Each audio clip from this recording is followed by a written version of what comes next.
Tilla olish payti keldimi deyman. Voy, yana narx tushib ketdi-ku. Yana tushib ketdi.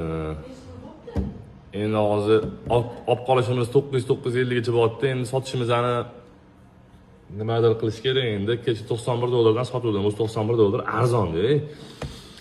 $90 qilib yuboraymi deb turibman hozir odamlarga. Nima deysizlar? Bo'pti. 110 dan qimmat olinganda baribir, to'g'rimi?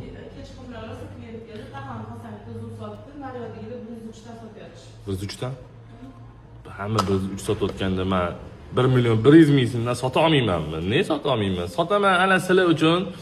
Bugundan boshlab mulk to'lovlarimning bariga 1.100.000 so'mdan katta mega skidka e'lon qildim. Bemalol aloqaga chiqsanglar bo'ladi. Pastda nomerlarimni qoldiraman. Yangi tovarlarimni shu mulk to'lam begonadagi vitrinadagi yangi tovarlarga $99 dan chegirma e'lon berib yubordim. Yangi narsani biz $3 sotishayotganda men ne 99 dan sota olmayman, to'g'rimi?